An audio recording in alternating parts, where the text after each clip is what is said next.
ಈ ಹಿಂದೆ ನಾನು ಖುರ್ಷಿದ್ ಬಾಟ್ಲಿವಾಲಾ ಅವರು ತಮ್ಮ ವಿಡಿಯೋದಲ್ಲಿ ಪ್ರಸ್ತಾಪ ಮಾಡಿದ ವಿಷಯದ ಬಗ್ಗೆ ಮಾತಾಡ್ತಿದ್ದೆ. ಅದೇ Arundhati Vasishtha twin star system ಬಗ್ಗೆ.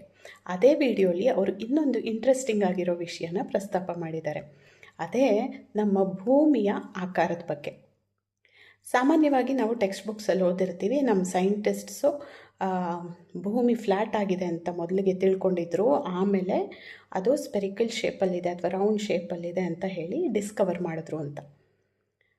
ಆದರೆ ಸುಮ್ಮನೆ ಯೋಚನೆ ಮಾಡಿ, ನಮ್ಮ ವಿಷ್ಣುವಿನ ಒಂದು ಅವತಾರವಾದ ವರಾಹ ಅವತಾರದ್ದು ಒಂದು ಫೋಟೋ ನೋಡಿರ್ತೀರ.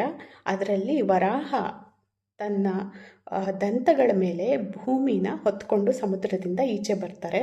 ಅದು ಯಾವ ಆಕಾರದಲ್ಲಿದೆ? ಗೋಳಾಕಾರದಲ್ಲಿದೆ, ಹೌದಲ್ವಾ?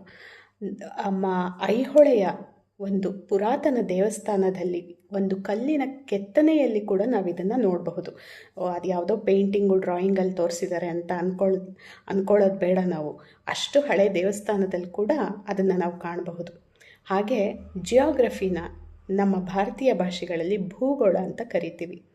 ಇದು ಮೂಲತಃ ಸಂಸ್ಕೃತ ಪದ, ನಮ್ಮ ಋಷಿ ಮುನಿಗಳು ಬಳಸಿದಂತಹ ಪದ. ಹಾಗಾದರೆ ನಮ್ಮ ಸನಾತನ ಧರ್ಮ ಎಷ್ಟೆಲ್ಲ ಶ್ರೀಮಂತವಾಗಿತ್ತು, ಎಷ್ಟೆಲ್ಲ ತಿಳ್ಕೊಂಡಿದ್ರು ನಮ್ಮ ಋಷಿ ಮುನಿಗಳಾಗಿರಬಹುದು, ಎಲ್ಲರೂ ನಮ್ಮ ಆರ್ಯಭಟ್ಟ, ಚಾಣಕ್ಯ ಎಲ್ಲರ ಒಂದು ಕೃತಿಗಳಲ್ಲಿ ಇದೇ ಪ್ರಸ್ತಾಪ ಆಗಿದೆ.